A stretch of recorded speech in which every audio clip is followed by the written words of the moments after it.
It's a privilege for me to share today.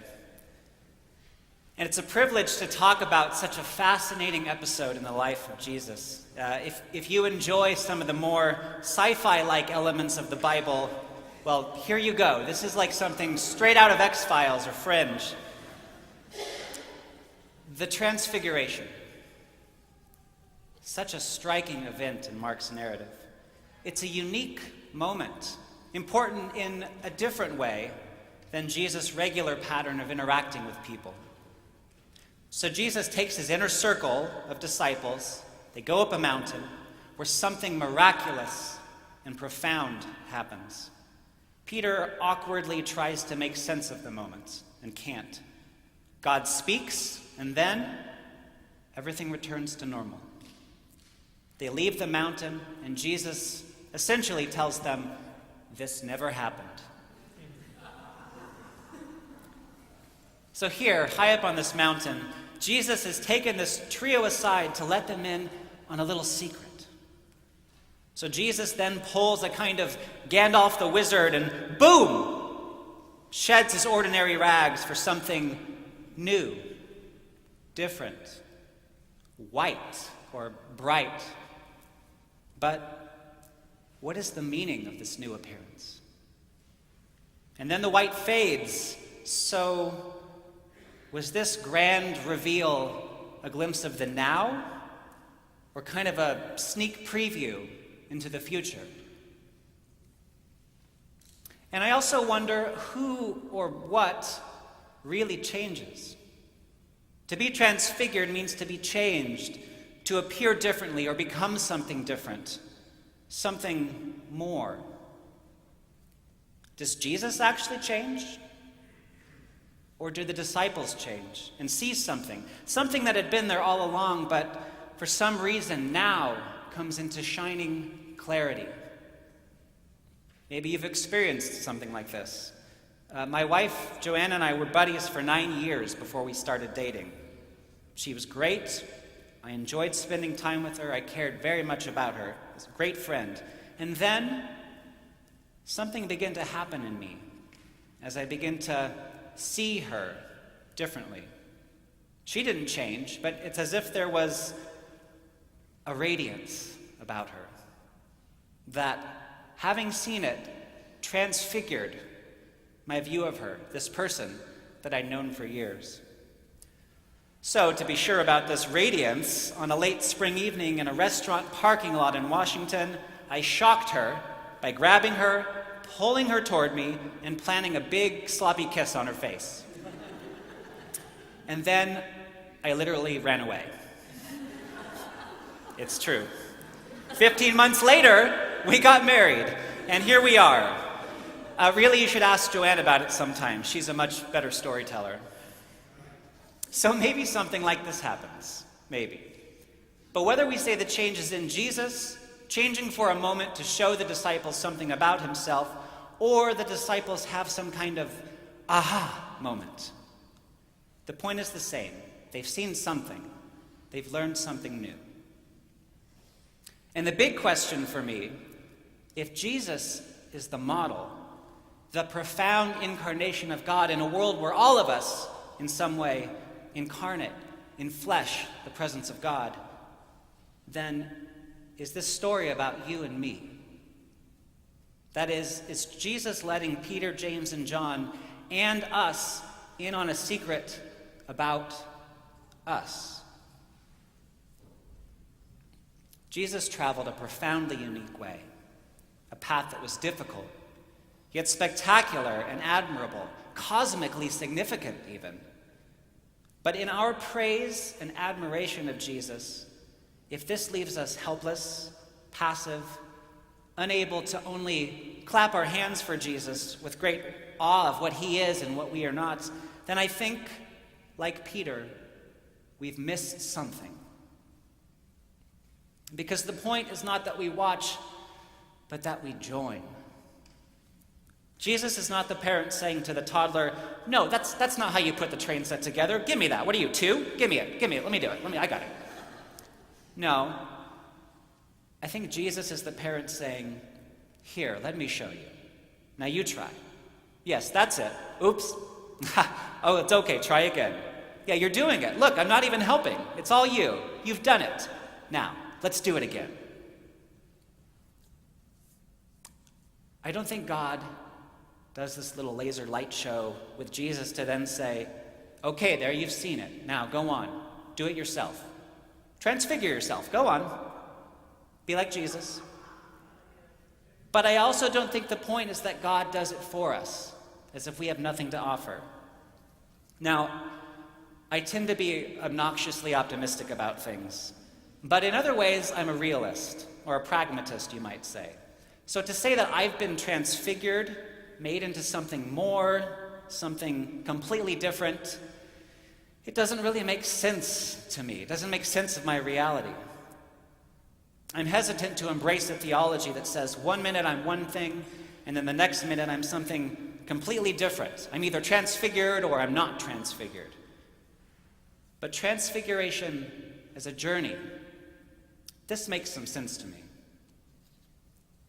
I mean, in some ways, I'm a lot more courageous, more attentive, more patient than I was 10 years ago. But I can still get pretty judgmental, insecure, uncaring, even though I've made some progress. But I think this is what transfiguration is, a journey. And in this episode on the mountain, I think we're given a peek at the end of the journey, the end both for Jesus and for us. And when I say end, don't hear it's over, but rather it's complete. So then what is this end? What is the white? Is the white about dominance? As if Jesus is finally ready to take his throne and rule the world? I don't think that that's a good end goal for us, to become all-powerful. I think we're probably wise enough to know how dangerous of a path this can be. So is the whiteness about purity, cleanliness?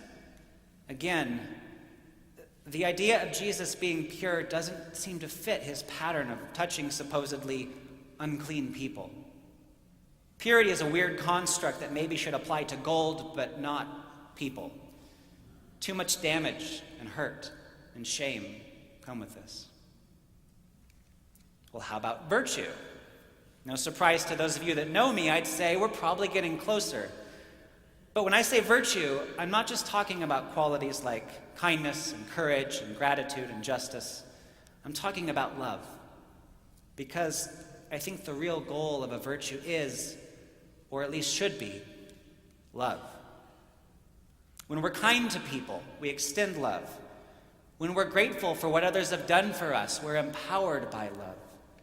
When we're courageous in the face of obstacles, we increase our capacity to love and be loved. When we practice justice, we make love concrete and tangible. We give love a chance to grow itself. So for those fellow Lord of the Rings lovers who caught my geeky reference earlier, I don't think the point of Gandalf the Grey becoming Gandalf the White was that he'd become perfect or pure or morally flawless. I think the point is that he was complete, that his pilgrimage through life had reached its goal. I think the shining, transfigured Jesus is a complete Jesus, a preview of the end, a glimpse of what it means to be fully human and fully in relationship with God. It's the message that the goal, all of this, the goal of everything, is love. The transfiguration is about completion. And the more we know and do love, the closer we come to completion. And I think this journey is a shared journey with God. Gregory Palamas, a 14th century Greek monk, calls this synergy, a dynamic partnership with God where God is deifying us, to use the language of Gregory's tradition. Deification, essentially, is a journey of becoming more like God and, as a result, in a deeper relationship with God. This resonates with me. Like Gregory, I want to know God. I want to be deeply and rightly related to God. But I don't want to reduce God to something manageable. I don't want to tame God. I don't want God to just be a greater version of myself. I want to be able to affirm that God is transcendent, always beyond my grasp. But I want to know that God is near, close, intimate. And for this, I find wisdom in Gregory's distinction. He talks about the essence of God on one hand and the energy of God on the other. The essence of God, always incomprehensible, always beyond us, always unable to be named or tamed by humans, but the energy of God. This is accessible. This is the part of God given to us, the grace of God with us, in us, deifying us or transfiguring us. To seek to know God is to participate in the energy of God. Let me say this another way. We are the energy of God. And Gregory believed that this energy multiplies or expands based on people's reception of it and participation in it. In other words, we expand the energy or domain of God through our relationship with God. And this relationship with God comes through love. The more we learn how to love and be loved, the more we become like God, the more we know God. Gregory writes that God, he says, quote, God creates persons of divine character, conversing as with friends with those who have attained this state. And to move toward divine character is to grow in the ultimate virtue, toward which all virtues aim, love. The energy of God. Think about the sun.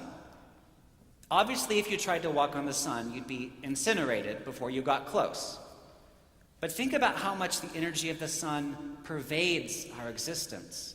Think about how much we participate in this energy and, in a sense, become this energy. We can put up solar panels to heat our workplaces. The sun grows the food we eat, which enriches and strengthens us, allowing us to do all that we do. Unless you're a cloudy weather person like my wife, the sun inspires us to get up, go, experience, play, try new things, to go for a jog, to fire up the barbecue, to kiss pretty girls in the parking lot. The sun does so much, and we're energized by it in more ways than one. And we extend that energy and creatively spread it around. The sun changes us. In the same way, God, with great commitment and care, changes us. But the realist in me says that we aren't simply passive recipients. We're not lying on a surgeon's table, heavily sedated while God performs an operation. Perhaps physical therapy is a better metaphor. Through time, through repetition, through care, through intentionality, through self-compassion and patience, and through the guidance of a trainer, we slowly heal. We slowly become capable. Now, I have to say a brief word about Peter. If you know Peter, you know he had a track record of basically telling Jesus that he was not being Jesus in the right way. And this moment, I think it's great comedy. Peter, understandably, needs to respond to this vision in some way, but he just doesn't quite know how. Rabbi, he says, it's good for us to be here. Let us make 3 dwellings, one for you and for Moses and for Elijah. And then Mark writes, he did not know what to say, for they were terrified. I just imagine Mark sitting there, writing this gospel, rapidly recording Peter's story, before looking up at Peter. You said what? And Peter kind of sheepishly, yeah, I didn't know what to say. I was a little freaked out. And then Mark, right, but you wanted to build houses for them? Granted, Peter may have understood the presence of Elijah and Moses and what that really meant, that Jesus was saying something new, but also something old, maybe in a new, fresh way. But at the same time, in another way, Peter missed the point. And I think we should be sympathetic toward Peter, given how desperate Peter and many were for a true heroic Savior who would really fix things. Peter couldn't make sense of Jesus' methods, the people he spent time with, the things he was teaching. And maybe the biggest source of confusion, Jesus talked about suffering and then he died. Yeah, he rose, but look around. Despite all of the goodness and beauty and love that we see, things aren't really fixed, are they? I would call this, in a way, the disappointment of the gospel. The fact that we have a role to play. We participate in the transfiguring of the world to become more like God, which means the transfiguring of our characters, of our communities, and of unjust structures. Jesus was the model, the template. The good news of Jesus is that God is transforming the world and will bring this to completion someday. The other news, bad or good, is that we have a role to play. And Peter eventually gets this, as I imagine Jesus knew that he would. He plays an essential role in the early Christian movement. But maybe Jesus tells them, you saw nothing, because he knew that Jesus didn't yet get it, and he didn't want them to fixate on a wrong interpretation and spread it around. They hadn't come to grasp yet that Jesus' journey was their journey, that following Jesus meant really following him. The gospel is an invitation to participate in the love of God, to know love, to be loved, to feel the energetic love of God, and to become that energy in the world. Does this sound burdensome? I don't think it is. To be the energy of God, to make God more present in the world through our love, to expand love through growing in virtues like kindness and justice and gentle presence. If it's a burden, it's at least the kind of burden worth having. To be the energy of God, this is something satisfying, life-giving, intrinsically rewarding, worthwhile. The voice in the cloud says, "This is my beloved Son. Listen to him." Probably because the disciples weren't listening. Are we? Do we hear what Jesus is saying to us?